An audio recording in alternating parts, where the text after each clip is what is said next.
Tanskan reissu on melkein tanskailtu. Eikä mitään tietoa viikingeistä. Nyt viimeisenä päivänä on pakko tehdä jo viikinkiteemainen pikavisiitti johonkin paikkaan. Ympyrälinna olisi hyvä.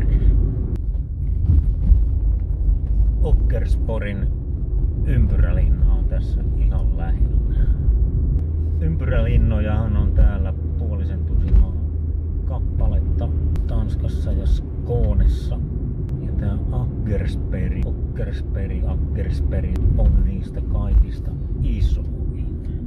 Tosin siellä ei välttämättä ihan kauheasti katsottavaa ole, mutta toivottavasti nyt jotain.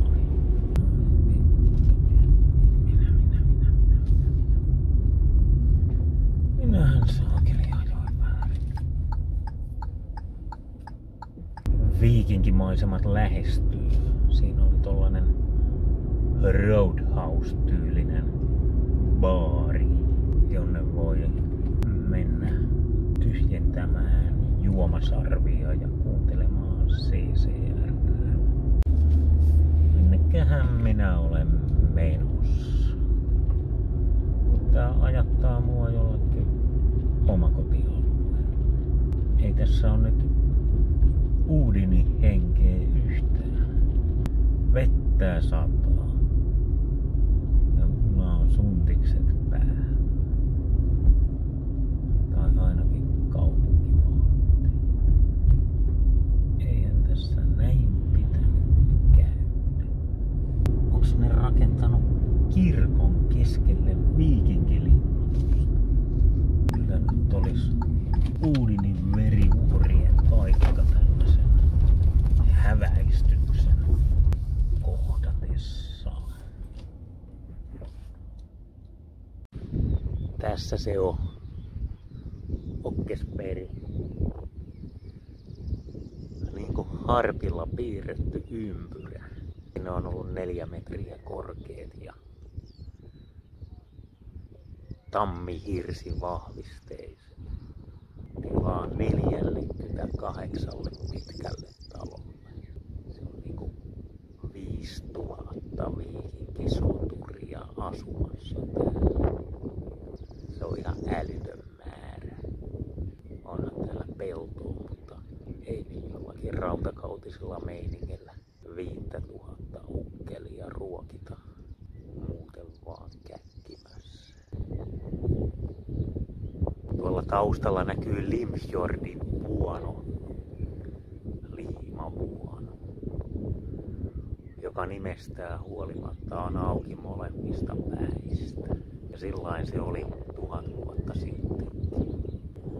Reitti Pohjanmerelle eteen. Ja se vuono kapenee just tässä hyvin, että se voi ylittää. Niin että tää on myös kulkureitti pohjoisesta etelään ja päinvastoin. Tää on tosiaan ihan täydellinen ympyrä ja sitten siinä on 4 porttia ja viivasuorat tiet ja tää on niinku tää on niin iso.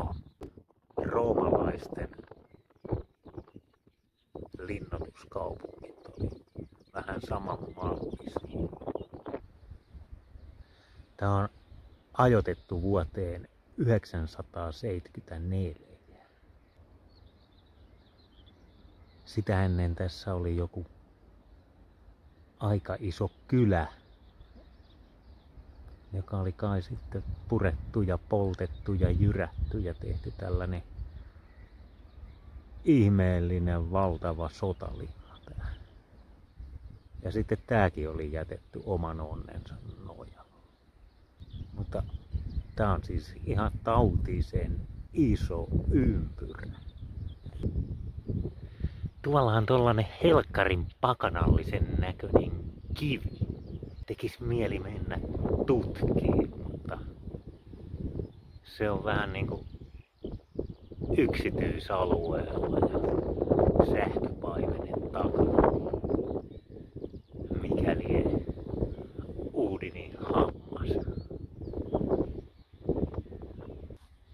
Tähän keskelle on hilattu tommonen kivi. Jos tähän nyt mielikuvituksellaan rupeis mallaamaan niitä 48 isoa taloa, niin kyllähän siitä nyt semmonen aikamoinen puukaupunki tulisi. Ja karseesti päissään olevia viikinkejä. Noin päin kun asettelee, niin se on niinku kirkon ja polun kuva. Semmonen. Kyllähän ihmisen kerran elämässään täytyy käydä skandinaavista ympyrälinnaa ihmettelemässä. Nämä on samoilta ajoilta kuin ne meidän Suomen vähän epämääräiset rautakautiset linnavuoret. Nämä on ikään kuin huomattavasti organisoidumpaa systeemiä. Sellaisten kuninkaiden kuin Sveen Kaksiparran ja Harald Sinihampaan aikaisia. Megaprojekti. Kirkko tuntuu olevan ihan samaa standardimallia täällä joka paikassa. 1900-luvun alussa on ollut kauhea tarve hartauden harjoituspaikoille, niin sitten näitä on tehty. Aika puutarhatyylinen ratkaisu tää tanskalainen hautausmaa. Kyllähän tämmöisessä mestassa kelpaisi iäisyys viettää. Tässä kirkon ulkoseinustalla on 2 tommosta paatta, varmaan lattialaattoja jostain vanhemmasta kirkosta, joka on ollut tässä aikaisemmin samalla paikalla. Keskiaikaistyylistä kaiverrusta on pääkalloa ja sääripuita. Sankarivainajien muistomerkki tai hautapaikka. Siinä on Freidi.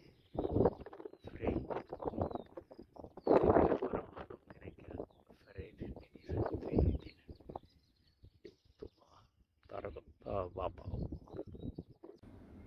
Täällä on tällainen pieni näyttelytila.